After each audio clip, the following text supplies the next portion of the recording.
Hello guys, अगर आप लोगों को मेरे वीडियोस पसंद आए तो मेरे वीडियोस को लाइक कर दिए, शेयर कर दिए एंड सब्सक्राइब कर दिए। और सिस्टम ऑफ शॉर्ट्स के पिछले एपिसोड के एंड में हमने देखा था कि वो सेक्रेटर और मार्किस दोनों बात कर रहे होते, उतने में वो मार्किस का नौकर फिर से वापस आ जाता है। आने के बाद बोलने लगता है कि हमने पहले ही जुआनिया सेक्ट के अंदर 10 दिन रुक चुके हैं, इसीलिए वो स्वॉर्ड पैलेस हम पर काफी ज्यादा गुस्सा है। इसलिए उसने ये खबर भेजा कि इस बार हम जीजियन माउंटी के लिए नहीं निकल पड़े तो इस स्वॉर्ड पैलेस हमें सीवियरली पनिश करेगी। मार्किस अपने मनी मन सोचने लगता है कि मुझे बिल्कुल भी नहीं लगा था कि वो बच्चा चुईवान उस पायनियर केव के अंदर 10 दिन रह पाएगा। पर ऐसा होने के बाद वो चुईवान उसके अंदर 10 दिन रहने के बाद मुझे उसके ऊपर काफी ज्यादा इंटरेस्ट और भी बढ़ चुकी है। ये सोचने के बाद सेक्रेटर की तरफ देखते हुए बोल रहा है, सेक्रेटर मैं मान गया तुम्हारा डिसेबल एक काफी ज्यादा टैलेंटेड बंदा है, तो इसीलिए उसके ऊपर और भी मेरा इंटरेस्ट बढ़ गए हैं। इसीलिए मैं वो चुईवान बाहर रहने तक कितना दिन हो सके उतना दिन यहाँ पर रुकने के लिए तैयार हूँ, क्योंकि वो चुईवान कभी ना कभी तो बाहर आ ही जाएगा। तब मैं वो चुईवान का अपना सोल सर्चिंग टेक्निक यूज करके वो स्वॉर्ड स्टोन के बारे में पूरी तरह से इन्वेस्टिगेट करूंगा। अगर वो तब तक मर चुका होगा तब भी। सुने वो सेक्रेटर को गुस्सा आ जाता है, इसके वजह से बोलने लगता है, ओ मार्किस ये तुम्हारा स्वॉर्ड पैलेस नहीं बल्कि मेरा जुआनिया सेक्ट है, तो इसीलिए क्या तुम्हें सच में लगता है तू यहाँ पर आकर मेरे डिसेबल को मारते रहोगे, मैं चुपचाप देखता रहूंगा, ऐसा सपने भी नहीं होने वाला। ये सुने वाले मार्किस बोलने लगता है, क्या तो सच में लगता है सेक्रेटर वो चुईवान को मैं अपने हाथों से मारने वाला हूँ? अगर तुम ऐसा सोचते हो तुम गलत सोचते हो, क्योंकि मैं उसको अपने हाथों से मार के अपना हाथ बिल्कुल भी गंदा नहीं करना चाहता हूँ, क्योंकि मैं यहाँ पर जुआनिया सेक्ट के अंदर सिर्फ एक न्यूज को पहुंचाने के लिए आया हूँ तुम्हारे सारे डिसेबल को। ये बोल के वो विंडो के पास जाता हूँ। जाने के बाद सारे लोग चिल्लाते बोला होता है, सुनो सारे जुआनिया सेक्ट के डिसेबल, मैं एक स्वॉर्ड पैलेस के रिप्रेजेंटेटिव हूँ, इसके साथ साथ ही इस किंगडम का एक बड़ा सा नोबल भी हूँ। और ये बात सुनने के बाद वो सारे डिसेबल अपना अपना काम छोड़ के इसे ही देखने लगता है। और एक डिसेबल बोल रहा होता है, हाँ सुन रहा हूँ बोलो। तब मार्किस अपने हाथों में एक टोकन लेके बोल रहा होता है कि ये देखो भाई, इसे स्वॉर्ड पैलेस का टोकन कहा जाता है, और इस टोकन किसी के पास होती है उसे स्वॉर्ड पैलेस के एंट्री मारने का मौका दिया जाता है। और तुम सारे लोगों को भी अच्छी तरह से पता है कि हर बंदे स्वॉर्ड पैलेस के अंदर आकर कल्टिवेट करना चाहता है, पर सभी को मौका बिल्कुल भी नहीं मिलता। और वो मौका मैं तुम सारे लोगों को देना चाहता हूँ, क्योंकि ये जुआनिया सेक्ट के लीडर मुझे ये 10 दिनों के अंदर अंदर काफी अच्छे से देखभाल किया है। और ये सारे बात सुनने के बाद एक सेकंड के लिए ये सारे डिसेबल चौंक जाते हैं। इसके बाद वो खुश होते बोला होता है, क्या क्या वो स्वॉर्ड पैलेस का टोकन हमें भी मिल सकती है? तभी वही पे एक और डिसेबल बोलने लगता है, मुझे भी और सारे लोगों को अच्छी तरह से पता है कि यह सारे लोग इतना टैलेंटेड नहीं कि वो स्वॉर्ड पैलेस के अंदर जाकर कल्टिवेट करूं, पर लक्की की वजह से वो टोकन हमें मिल जाए तो मजा ही आ जाएगा। तब मार्किस बोलने लगता है, और मैंने ये 10 दिन के अंदर अंदर ये सुना था कि वो चुईवान ने जाकर वो पायनियर केव के अंदर इनविजिबल स्वॉर्ड विल पावर को पूरी तरह से मास्टर कर पाए। तो इसलिए अगर तुम वो स्वॉर्ड पैलेस के अंदर आना चाहते हो, तुम कम से कम वो चुईवान जितना टैलेंटेड होना चाहिए। तो इसलिए मैं तुम्हें ये शर्त रख रहा हूँ कि जो भी बंदा वो जीनियस डिसेबल चुईवान को चैलेंज करके उसे हराएगा, उसी को स्वॉर्ड पैलेस को टोकन दिया जाएगा। और मुझे भी अच्छी तरह से पता है कि उसे चैलेंज करके हराना काफी ज्यादा मुश्किल है, पर वो स्वॉर्ड पैलेस में जाना भी इतना भी आसान नहीं होगा। तो इसीलिए तुम लोग अपना पूरा पावर लगा के वो चुईवान को कैसे हराए दे इसके बारे में सोचो। इसके बाद वो पीछे मुड़कर सेक्रेटर से पूछने लगता है, सेक्रेटर मुझे माफ कर दो, आपके परमिशन बिना मैं अनाउंस किया और आपको मेरे अनाउंसमेंट की वजह से कोई दिक्कत नहीं होगा ना? ये सुनने वाले सेक्रेटर बोलने लगता है, नॉर्मल मुझे काफी ज्यादा दिक्कत होता है, क्योंकि आप यहाँ पर आकर मेरे एक डिसेबल को दूसरे डिसेबल के साथ अगेंस्ट फाइट करने के लिए मोटिवेट कर रहे हैं, पर आपने वो स्वॉर्ड पैलेस के टोकन को रिकॉर्ड में रखा, तो इसलिए मुझे भी कोई भी दिक्कत नहीं है इसके बारे में। इसके बाद वो मार्किस अपना घोड़ा गाड़ी को बुला लेता है। बुलाने के बाद बोलने लगता है कि सेक्रेटर मेरा यहाँ का काम ऑलमोस्ट पूरा हो चुका है, तो इसीलिए हम जूजियन मॉडल के लिए निकल पड़ेंगे, तो इसलिए बाय बाय टाटा सेक्रेटर। ये बोल के वो वहां से चले जाते हैं। इसके बाद सेक्रेटर अपने मनी मन सोचने लगा, अगर ये कमी ना मार्किस नहीं होता मैं अब तक इसे जान से ही मार डाल चुका होता। तभी वहां पे वो पहले वाला एल्डर आ जाता है। आगे से हम इसे फर्स्ट एल्डर बुलाएंगे। आने के बाद पूछने लगता है कि सेक्रेटर मुझे बिल्कुल भी ये समझ नहीं आ रहा कि आपने उस मार्किस का प्रपोजल को क्यों एक्सेप्ट किया, क्योंकि आपको भी अच्छी तरह से पता है कि वो प्रपोजल की वजह से या तो हमारे चुईवान को पूरी तरह से नुकसान हो जाएगा या हमारे बाकी डिसेबल को पूरी तरह से नुकसान हो जाएगा। ये सुने बाद सेक्रेटर अपना मुंडी हिलाते हुए बोल रहा होता है कि इसीलिए तुम एल्डर हो और मैं सेक्रेटर हूँ, क्योंकि मेरे डिसीजन के पीछे एक दो नहीं बल्कि पूरा 3 रीजन है। और वो 3 रीजन में पहला रीजन ये है कि वो स्वॉर्ड पैलेस का टोकन हमारे सेक्ट के लिए काफी ज्यादा कीमती है, और तुझे भी अच्छी तरह से पता है कि काफी सालों से हमारे जुआनिया सेक्ट वो स्वॉर्ड पैलेस के अंदर कोई भी बंदा नहीं गया। अगर ये टोकन की वजह से हमारे जुआनिया सेक्ट की एक भी डिसेबल उस स्वॉर्ड पैलेस के अंदर गया तो मजा आ जाएगा। और सेकंड रीजन ये है कि कुछ सालों से हमारे जुआनिया सेक्ट काफी ज्यादा वीक पड़ती आ रही है, इसी वजह से वो लिंगियन सेक्ट हमारे जुआनिया सेक्ट में आकर पूरी तरह से हमें बुली करती आ रही है। और इतना सालों से ऐसा बुलिंग से आने की वजह से हमारे डिसेबल के अंदर कोई भी मोटिवेशन ही नहीं बचा स्ट्रांग बनने के लिए। और उस कमी ने मार्किस ने आकर वो मोटिवेशन को जगह दिया हमारे डिसेबल के अंदर, क्योंकि अगर वो लोग स्ट्रांग बनते तभी वो चुईवान को हरा पाएंगे ना। और तीसरा रीजन है कि इसके वजह से चुईवान काफी ज्यादा खतरे में आ जाएगा, पर जहां पर खतरा होता है वहीं पर अपॉर्चुनिटी भी होती है। और चुईवान ने इतना कम उम्र में ही वो इनविजिबल स्वॉर्ड विल पावर को मास्टर कर पाए, ऐसा वैसा चीज नहीं बल्कि कमाल की चीज है। इसके वजह से चुईवान के अंदर घमंड भी आ सकती है या आलसपन भी आ सकती है। तो इसीलिए अगर वो सारे डिसेबल मिलकर चुईवान को अटैक करेंगे या चैलेंज करेंगे तो उसे आलस करने का मौका ही नहीं मिलेगा, क्योंकि तुझे भी अच्छी तरह से पता है पहले ही काफी सारे talented disable invisible sword will power को मास्टर को तो कर पाए थे, पर वो 100% मास्टर नहीं कर पाते। इसके वजह से वो लोग इनविजिबल स्वॉर्ड विल पावर को कल्टीवेट करना छोड़ के कोई और रास्ता ढूंढते स्ट्रांग बनने के लिए। तुझे भी अच्छी तरह से पता है कि वो चुईवान स्वॉर्ड कल्टीवेटर के साथ साथ काफी कमाल का रूइन मास्टर भी है। अगर वो कल्टीवेशन को छोड़ के रूइन मास्टर के पास चला गए तो पूरी तरह से गड़बड़ हो सकती है, क्योंकि मुझे पूरा यकीन है कि अगर चुईवान स्वॉर्ड कल्टीवेशन के पास ही पर चला गए तो आगे जाकर वन ऑफ स्ट्रॉन्गेस्ट कल्टीवेटर बन जाएगा इस दुनिया के अंदर। ये सुनने के बाद फर्स्ट टेलर बोलने लगता, अरे बाप रे, मैंने सोचा था कि आपने सटिया चुकूंगा इसलिए आपने उस कमीने का प्रपोजल को एक्सेप्ट कर लिया, पर मैं पूरी तरह से गलत था, क्योंकि आय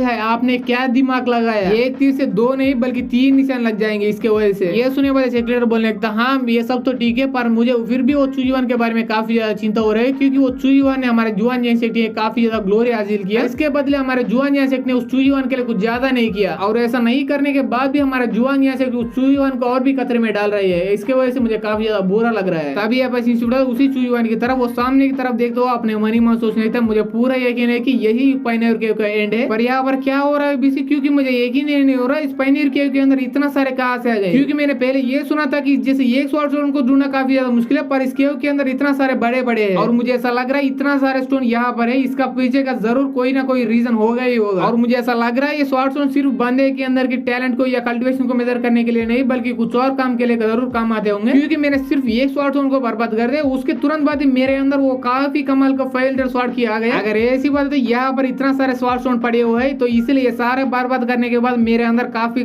कमाल का चीजें आएंगे। ये सोचने तुरंत बाद अपने स्वॉर्ड टोम के अंदर से फिर से वो जुआन या तलवार को समन कर लेता है। समन करने के बाद वो अपने मनी मन सोचने लगता है कि पहले मैं एक ही अटैक के साथ वो स्वॉर्ड टोम को पूरी तरह से बर्बाद कर दिया, और पहले से मैं काफी ज्यादा स्ट्रांग बन चुका हूं, तो इसीलिए मुझे एक ही स्ट्राइक के साथ दो स्वॉर्ड स्टोन बर्बाद करने के लिए कोशिश करना पड़ेगा। ये बोल के वो स्वॉर्ड स्टोन की तरफ काफी देर से बढ़ने रहता हूँ। बढ़ते हुए बोल रहा होता है कि मैं पहले से 10 गुना स्ट्रेंथ बढ़ा रहा हूँ इस जुआन या तलवार के अंदर। ये बोल के वो स्वॉर्ड स्टोन के ऊपर एक जोरदार अटैक कर देते हैं। इसके वजह से वो पहले जैसे स्वॉर्ड स्टोन के ऊपर एक बड़ा सा ब्लास्ट हो जाता है, इसके वजह से चुईवान नीचे आकर ऐसा गिर जाता है। तभी हमारे ये एपिसोड यहीं पर खत्म हो जाते हैं गाइस। अगर आप लोगों को ये एपिसोड पसंद है तो एपिसोड को लाइक कर दीजिए, शेयर कर दीजिए और सब्सक्राइब कर दीजिए। Thanks for watching guys.